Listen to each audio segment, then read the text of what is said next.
morning to all of you. Today we will discuss about rational numbers of class 8. Class 8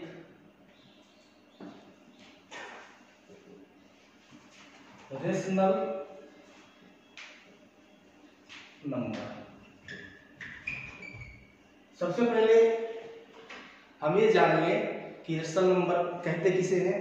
ऐसा number जो p by Q के form में लिखा हो, लेकिन q जो है वो 0 के इक्वल ना हो, तो ऐसे नंबर को हम रेशनल नंबर कहेंगे। जैसे 1/2, 3/4, 5/6, ये सभी रेशनल नंबर हैं।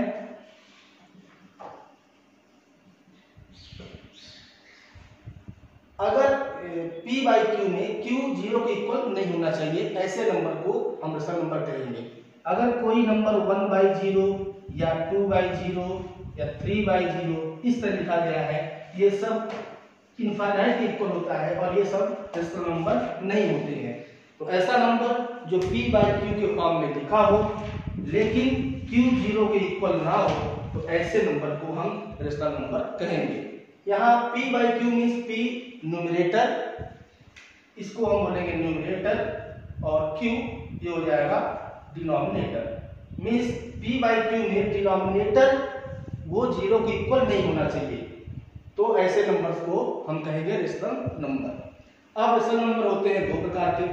पहला होता है positive rational number.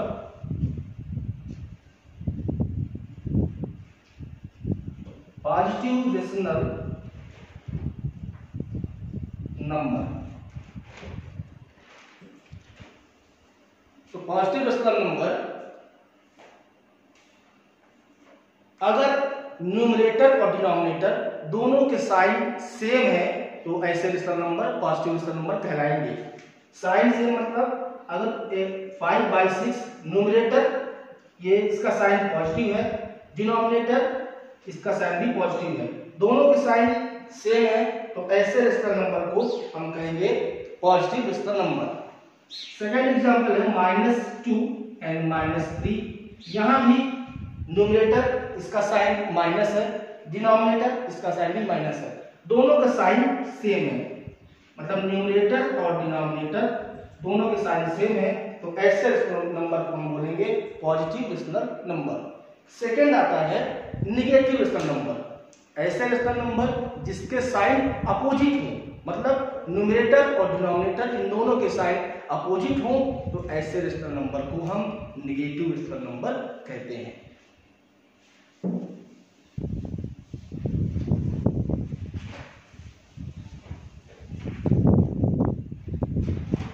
Negative rational number ऐसा रेशनल नंबर जिसमें न्यूमरेटर और डिनोमिनेटर इन दोनों के साइन अपोजिट हो, तो ऐसे रेशनल नंबर को हम नेगेटिव रेशनल नंबर कहते हैं। Example -5 and 6। यहाँ पे न्यूमरेटर जो है इसका साइन है माइनस, और डिनोमिनेटर इसका साइन है प्लस। यहाँ पे दोनों साइन अपोजिट है, एक नेगेटिव है दूसरा पॉजिटिव है, तो ऐसे रेशनल नंबर को हम कहेंगे नेगेटिव रेशनल नंबर। ये हो गया negative rational number. Second example इसका, अगर 6/-11, सपोज दैट यहाँ पे न्यूमरेटर है 6 और इसका साइन जो है वो है पॉजिटिव, डिनोमिनेटर ये है 11 और इसका साइन जो है वो है नेगेटिव, तो 6/-11 इस रेशनल नंबर में न्यूमरेटर और डिनोमिनेटर इन दोनों के साइन अपोजिट हैं, तो ऐसे रेशनल नंबर को हम बोलेंगे negative rational number. Okay, now come to the exercise first A. अब हम एक्सरसाइज की तरफ आते हैं और एक्सरसाइज फर्स्ट ए है। पहला क्वेश्चन है एक्सप्रेस 3/5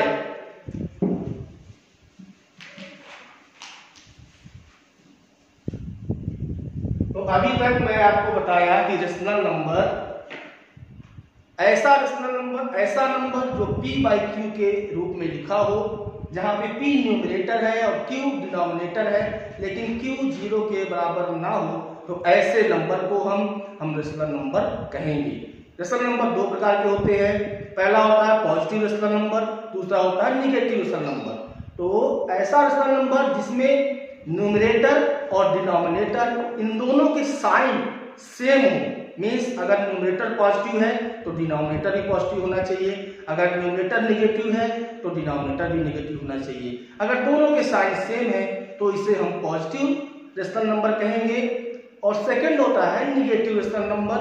निगेटिव रेशनल नंबर में न्यूमरेटर और डिनोमिनेटर इन दोनों के साइन अपोजिट होते हैं। अगर न्यूमरेटर पॉजिटिव है तो डिनोमिनेटर नेगेटिव होगा, अगर न्यूमरेटर नेगेटिव है तो डिनोमिनेटर पॉजिटिव होगा। ऐसे रेशनल नंबर को हम निगेटिव रेशनल नंबर कहेंगे। अब हम आते हैं एक्सरसाइज पे। एक्सरसाइज फर्स्ट ए।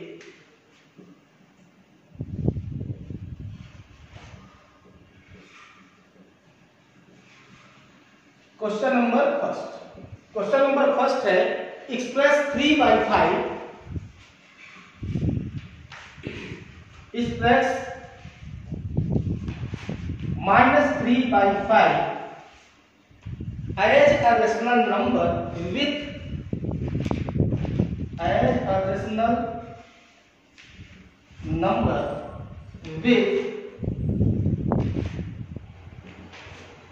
denominator 20।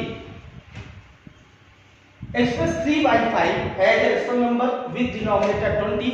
हमको 3/5 को एक्सप्रेस करना है जिसका डिनोमिनेटर 20 हो। तो इसको एक्सप्रेस करने के लिए -3/5 डिनोमिनेटर हमको लाना है 20, जैसा कि क्वेश्चन में दिया गया है। तो 5 की जगह पर 20 लाने के लिए हमको 5 में 4 से मल्टीप्लाई करना पड़ेगा। 5 4 से 20। अगर हम 4 से नीचे मल्टीप्लाई कर रहे हैं तो 4 से हमको ऊपर भी मल्टीप्लाई करना पड़ेगा। अगर हम फ्रैक्शन में या फिर रेशनल नंबर में न्यूमरेटर में 4 से मल्टीप्लाई नहीं करेंगे तो हमारा फ्रैक्शन चेंज हो जाएगा। तो ध्यान रहे, जिस भी नंबर से हम डिनोमिनेटर में मल्टीप्लाई कर रहे हैं उसी नंबर से हमको न्यूमरेटर में भी मल्टीप्लाई करना पड़ेगा। अब मल्टीप्लाई करने के बाद इसकी वैल्यू आएगी -12/20। इस तरह से हमने जो 3/5 लिखा था -3/5, इसको हम डिनोमिनेटर 20 करना था तो इसकी वैल्यू हो गई -12/20। सेकंड क्वेश्चन इसी में है, उसका डिनोमिनेटर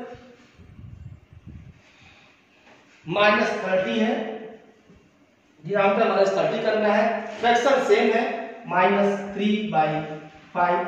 हमको नीचे मतलब डिनोमिनेटर करना है -30, तो यहाँ पे 5 में -6 से मल्टीप्लाई करना पड़ेगा। तो अगर हम -6 से नीचे मल्टीप्लाई कर रहे हैं तो -6 से ऊपर भी मींस डिनोमिनेटर में भी मल्टीप्लाई करेंगे। -3/5 मल्टीप्लाई बाई -6। मैथमेटिक्स में कोई भी दो ऑपरेशन एक साथ नहीं होते हैं, इसलिए अगर एक जगह पहले मल्टीप्लाई लगा है आगे माइनस लगाना है तो हम उसको ब्रैकेट के अंदर ही लिखेंगे और न्यूमरेटर में भी -6 से मल्टीप्लाई करेंगे, नहीं तो हमारा फ्रैक्शन चेंज हो जाएगा। अब इसकी वैल्यू हो गई माइनस और माइनस मल्टीप्लाई होगा तो हो जाएगा plus 3 × 6 this equal to 18 by 5 × -6 this equal to -30। ये हो गया 18 - 30। हमको यही एक्सप्रेस करना था कि -3/5 को डिनोमिनेटर -30 करना था। ये आ गया आंसर आपका -18/30 इज द आंसर। बाकी दोनों सवाल बच्चों आप अपने मन से करिएगा, ये आपका होमवर्क है। सेकंड क्वेश्चन इसी में है, express -42/98 -42/98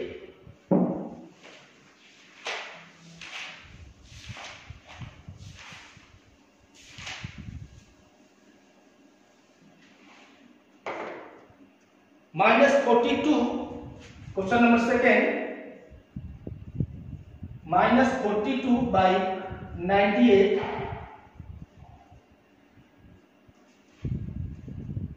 as a rational number with denominator 7, as a rational number with denominator 7। -42/98 को हमको एक्सप्रेस करना है जिसका डिनोमिनेटर 7 हो। तो अब ध्यान देंगे बच्चों, -2/98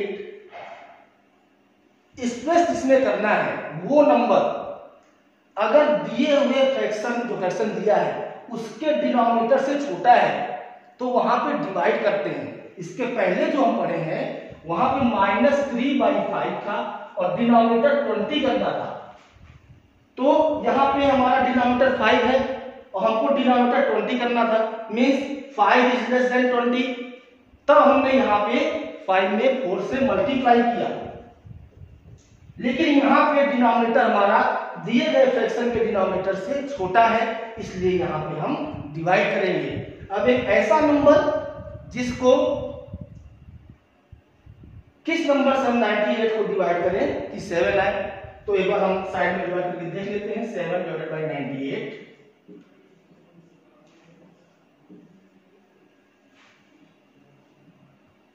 14, मींस अगर 98 को 14 से डिवाइड कर देंगे तब 7 आएगा। तो यहां पे हम -42/98 इसको हमने 14 से डिवाइड किया।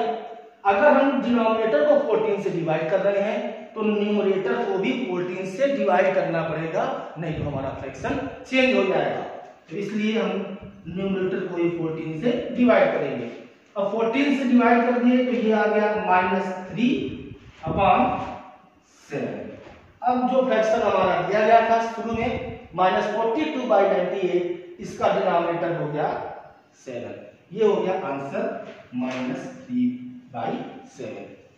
ओके, क्वेश्चन ये था कि -42/98 को हमको इस तरह एक्सप्रेस करना है कि जिसका डिनोमिनेटर 7 हो जाए। -42/98। अब इस बात का ध्यान देना है कि जो फ्रैक्शन दिया गया है उसमें और जिसमें कन्वर्ट करना है उसका डिनोमिनेटर, अगर ये डिनोमिनेटर दिए गए डिनोमिनेटर से छोटा है तो वहां पे हम डिवाइड करेंगे। ऐसा नंबर जिसको 98 से डिवाइड करें, 98 को डिवाइड करें तो 7 आ जाए, वो नंबर हम साइड में चेक कर सकते हैं, वो नंबर है 14। तो 98/14, अगर 98 को 14 से डिवाइड करेंगे तब 7 आएगा। अगर नीचे हम डिवाइड कर रहे हैं 14 से तो न्यूमरेटर में भी 14 से डिवाइड करना पड़ेगा, नहीं फ्रैक्शन हमारा चेंज हो जाएगा। अब 42 को -42 को 14 से डिवाइड करेंगे तो आएगा 3 -3/18/14 is equal to 7 is the answer। Okay, question number 3 same question है। Express 48/60 as a rational number with denominator 5। Same question है, केवल नंबर बस इसके अलग दिए गए हैं। हमको इसमें -48/60 इसको एक्सप्रेस करना है जिसका डिनोमिनेटर 5 हो। तो जिस तरह मैंने बताया है सेम प्रोसेस है इसको करने का, आप इसको होमवर्क में करिएगा। Question number 4, express each of the following rational number, express each of the following rational number in standard form. Standard form में हमको रेशनल नंबर को लिखना है।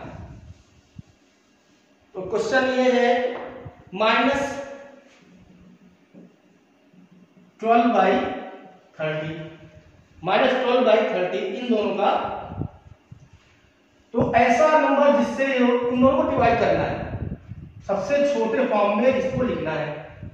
तो -12/30 इसको डिवाइड किया 2 से, यहाँ आया 6, यहाँ आया 15, इसको डिवाइड किया 3 से, यहाँ आया 2, यहाँ पे आया 5 इज इक्वल टू -2/30।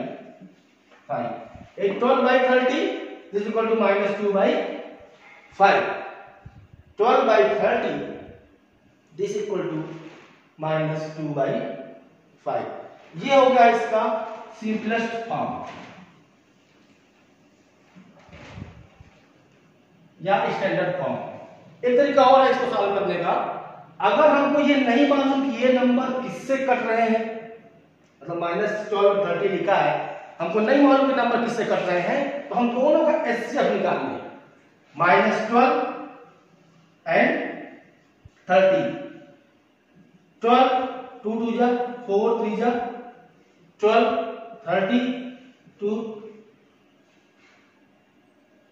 2 3 जा 6 5 जा 30 2 2 जा 4 3 जा 12 2 3 जा 6 5 जा 30। इसका एचसीएफ ये 2 दोनों में कॉमन है 2, ये 3 दोनों में है 2 × 3 इज इक्वल टू 3। एचसीएफ इसका आ गया, सॉरी एचसीएफ इसका आ गया 6। एचसीएफ 6 हो गया। मींस ये है कि इस नंबर को अगर हम 6 से डिवाइड कर दें, ये इस फ्रैक्शन को 12/30 को अगर हम 6 से डिवाइड कर देंगे तो ये सिंपलेस्ट फॉर्म में आ जाएगा। -12/6 upon 30/6 is equal to -2/5 is the answer. दो प्रोसेस हैं इसके सॉल्व करने के। पहला तरीका, या तो आपको मालूम हो कि ये दो नंबर किससे डिवाइड होंगे और डिवाइड करते जाएंगे और अंतिम में सबसे छोटा रूट उसका आ जाएगा, उसका आगे डिवाइड नहीं होगा। या तो अगर हमको ये नहीं मालूम कि ये नंबर किससे डिवाइड हो रहे हैं, तो हम दोनों नंबर का मतलब न्यूमरेटर और डिनोमिनेटर इन दोनों का एचसीएफ निकाल लेंगे। एचसीएफ निकालने के लिए इन दोनों का इसका पहले फैक्टर करेंगे 2 × 2 × 3, 30 का फैक्टर करेंगे 2 × 3 × 5। अब इन दोनों फैक्टर्स में जो भी कॉमन फैक्टर है उनको लिख लेंगे 2 × 3। एचसीएफ हो गया 6। मींस अब ये -12/30 इसको 6 से डिवाइड कर देंगे तब भी हमारा आंसर आ जाएगा। ओके,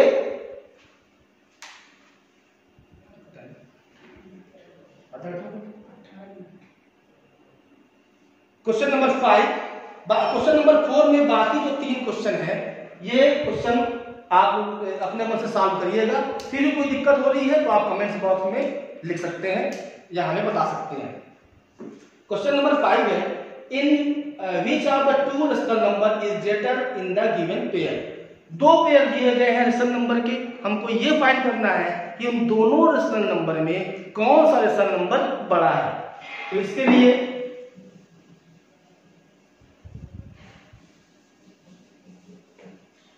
पहला क्वेश्चन है 3/8 और 0, 3/8 और 0। तो 3/8 और 0 तो हम लोग जानते हैं कि नंबर लाइन पे या तो इस नंबर लाइन पे 0 यहां पे होगा, ये 1 2 3 4 इधर सभी 0 से राइट साइड सभी पॉजिटिव इंटीजर्स इंक्रीज होंगे और 0 के लेफ्ट साइड -1 -2 -3 एंड -4 इसके लेफ्ट साइड सभी निगेटिव इंटीजर्स इंक्रीज होंगे। इधर सभी positive integers and so on, इधर सभी निगेटिव इंटीजर्स। इन दोनों, अब इसका मतलब ये हुआ कि 0 से राइट साइड जितने नंबर पॉजिटिव नंबर्स लिखे गए हैं वो सभी नंबर 0 से बड़े हैं। इसका 0 मतलब 0 के राइट साइड जितने भी नंबर लिखे जाएंगे वो सभी नंबर 0 से बड़े होंगे। यहाँ पे 3/8 जो कि एक पॉजिटिव इंटीजर है, मैंने आपको पहले ही बताया है कि पॉजिटिव इंटीजर्स उसे कहते हैं जहां पे न्यूमरेटर और डिनोमिनेटर इन दोनों के साइन सेम हो। यहाँ न्यूमरेटर का साइन पॉजिटिव है, प्लस है, डिनोमिनेटर का साइन भी प्लस है, इसलिए ये हो गया पॉजिटिव इंटीजर। पॉजिटिव इंटीजर है तो नंबर लाइन पे राइट साइड होगा। अगर नंबर लाइन के राइट साइड है तो ये 0 से बड़ा होगा, तो 3/8 is greater than 0 is the answer. अगर आप इस तरह नहीं समझ पा रहे हैं तो इसका एक तरीका और है।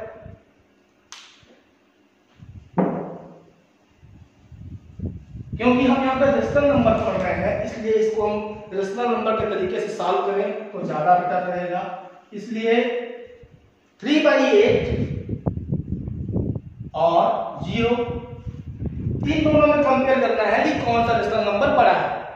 यहाँ पर डिनोमिनेटर कुछ नहीं है तो यहाँ पर मान ले रहे हैं 1, इसका एलसीएम हो जाएगा 8, ये हो जाएगा 3/8।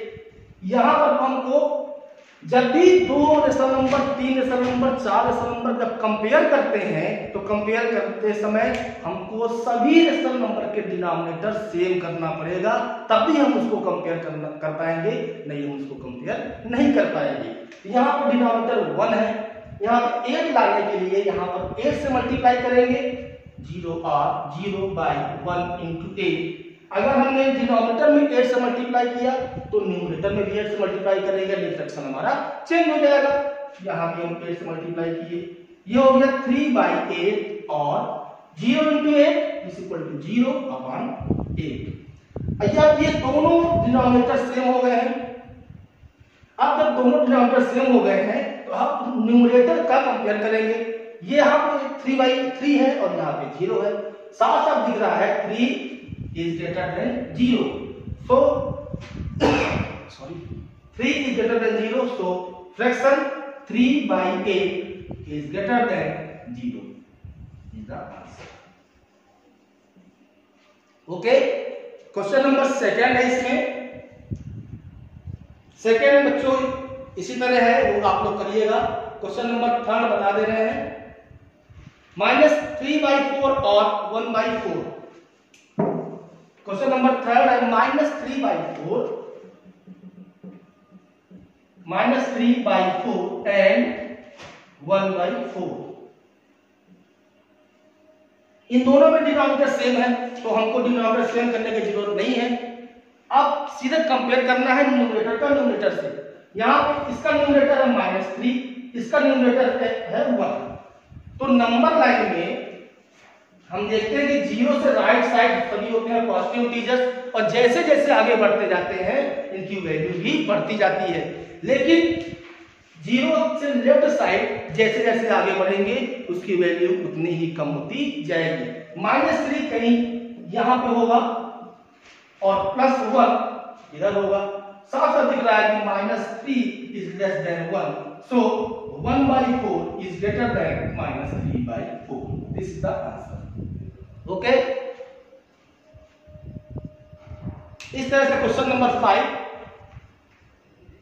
जो भी सवाल इसमें बचे हुए हैं आप लोग अपने मन से सॉल्व करिएगा। अब आते हैं नेक्स्ट क्वेश्चन, क्वेश्चन नंबर 6। इसमें भी हमको कंपेयर करना है कि कौन सा रेशनल नंबर बड़ा है, लेकिन यहाँ पे दोनों के डिनोमिनेटर अलग अलग है। तो इस तरह के सवाल को कैसे सॉल्व करते हैं,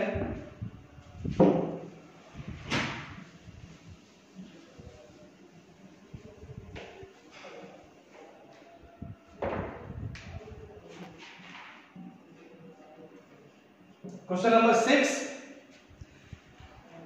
which of the two rational number is greater in the given pair? 2 pair दिए हुए हैं, उन 2 पेयर में हमको ये फाइंड करना है कि कौन सा रेशनल नंबर बड़ा है। पहला क्वेश्चन है -4/3 और -8/7। ध्यान दीजिए यहां पे 2 रेशनल नंबर दिए गए हैं। पहला रेशनल नंबर है -4/3 और दूसरा रेशनल नंबर है -8/7। मैंने आपको बताया था कि जब रेशनल नंबर में न्यूमरेटर और डिनोमिनेटर इन दोनों के साइन अपोजिट हो तो ऐसे रेशनल नंबर्स को हम कहते हैं निगेटिव रेशनल नंबर। यहाँ पे दोनों के साइन अपोजिट है तो ये हो गया निगेटिव रेशनल नंबर। यहाँ भी दोनों के साइन अपोजिट है, न्यूमरेटर निगेटिव है, डिनोमिनेटर पॉजिटिव है, तो ये भी हो गया निगेटिव रेशनल नंबर। अब इन दोनों निगेटिव रेशनल नंबर के बीच में हमको ये देखना है कि इन दोनों में कौन सा रेशनल नंबर बड़ा है। यहाँ पे दोनों के डिनोमिनेटर भी अलग अलग है, सॉरी, यहाँ पे 3 है, यहाँ पे 7 है। तो जब डिनोमिनेटर सेम ना हो उस कंडीशन पे हम सबसे पहले इसका एलसीएम निकालेंगे। किसका? डिनोमिनेटर का। तो पहला डिनोमिनेटर 3 है, दूसरा फ्रैक्शन का डिनोमिनेटर 7 है, इन दोनों का एलसीएम निकाल लीजिए। 3 1 7 7 1 एंड 1, इसका एलसीएम हो जाएगा 3 into 7 this equal to 21। LCM हो गया 21। अब हमको इन दोनों रेशनल नंबर में जो इनका डिनोमिनेटर है वो 21 करना है। मींस इन दोनों रेशनल नंबर का डिनोमिनेटर सेम करना है। तो पहला रेशनल नंबर है 4/3, यहाँ पे 3 है, हमको यहाँ पे लाना है 21। मैंने बताया था कि अगर दिया गया रेशनल नंबर हमको ये 4/3 दिया है और जिसमें कन्वर्ट करना है वो कन्वर्ट करना है 21 में। अगर कन्वर्ट करने वाला रेशनल नंबर डिनोमिनेटर बड़ा है तो वहां पे मल्टीप्लाई करेंगे। अगर ये नंबर छोटा होता इस नंबर से तो वहां पे डिवाइड करते। यहाँ पे 3 is less than 21, सो यहाँ पे मल्टीप्लाई करेंगे। 3 मल्टीप्लाई बाई 7, 3 के अगर हम 7 से मल्टीप्लाई कर देंगे तो 21 आ जाएगा। उसी तरह अगर हम डिनोमिनेटर में 7 से मल्टीप्लाई कर रहे हैं तो न्यूमरेटर में भी 7 से मल्टीप्लाई करना पड़ेगा, नहीं फ्रैक्शन हमारा चेंज हो जाएगा। तो यहां पर भी हम 7 से मल्टीप्लाई कर दें। ओके, देन -8/7, 7 यहां पे है 7। अब 7 में हम 3 से मल्टीप्लाई करेंगे तो हो जाएगा 21। अगर डिनोमिनेटर में 3 से मल्टीप्लाई कर रहे हैं तो न्यूमरेटर में भी 3 से मल्टीप्लाई करना पड़ेगा। अगर हम 3 से मल्टीप्लाई नहीं करेंगे तो हमारा फ्रैक्शन चेंज हो जाएगा। तो यहां पर भी हम 3 से मल्टीप्लाई कर देंगे। ये हो गया -28/21 और ये हो गया -24/21। अब इन दोनों के डिनोमिनेटर सेम हो गए हैं। ये -28/21, ये -24/21। अब इन दोनों में कंपेयर करना है कि कौन सा फ्रैक्शन बड़ा है। बच्चों नंबर लाइन में मैंने आपको बताया था पिछली क्लास में कि 0 के राइट साइड सभी होते हैं पॉजिटिव इंटीजर्स और 0 के लेफ्ट होते हैं negative integers. +1 +2 +3 +4 +5 and so on. हम जितना आगे बढ़ते जाएंगे 0 से राइट साइड जितने आगे बढ़ते जाएंगे पॉजिटिव इंटीजर्स उतने उसकी वैल्यू उतनी ही बढ़ती जाएगी।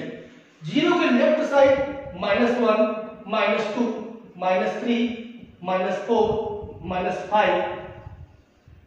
हम इस यहां पे जितने आगे बढ़ते जाएंगे तो जो माइनस की जो वैल्यू है वो घटती जाएगी।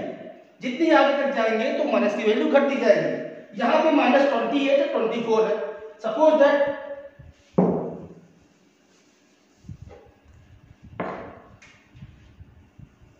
ये 0 माइनस इधर होगा लेफ्ट साइड, यहां पे 20 -20 -21 22 23 24 25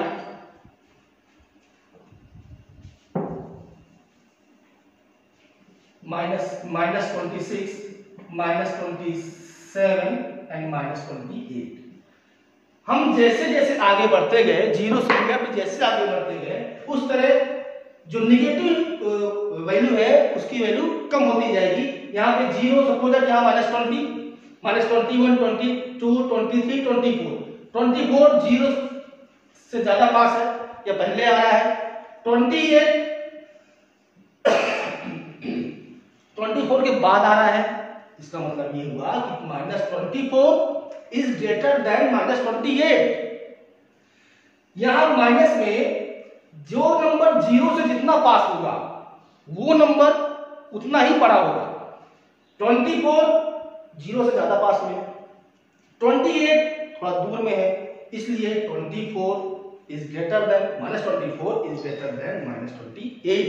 हमेशा इस बात का ध्यान रखना है। अब बच्चों आपको समझ में आया -24 -28 से क्यों बड़ा हुआ? क्योंकि -24 0 के ज्यादा करीब है और हम जानते हैं कि जितनी आगे बढ़ते जाएंगे लेफ्ट साइड 0 से लेफ्ट जितनी आगे बढ़ते जाएंगे माइनस की वैल्यू उतनी ही छोटी होती जाएगी। अब इन दोनों फ्रैक्शन में -28/21 एंड -24/21 अब इन दोनों को कंपेयर करना है कि कौन सा फ्रैक्शन बड़ा है, इन दोनों में कौन सा नंबर बड़ा है, तो साफ साफ दिख रहा है यहाँ पे -24/21 इज ग्रेटर देन -28/21। ये -24/21 हमने किसके लिए निकाले थे, ये हम निकाले थे -8/7 के लिए, तो -8/7 इज ग्रेटर देन, ये हम निकाले थे -4/3 के लिए, -4/3 -8/7 is greater than -4/3 is the answer. That's all. Thank you. इस कर दी, हाई कर दी।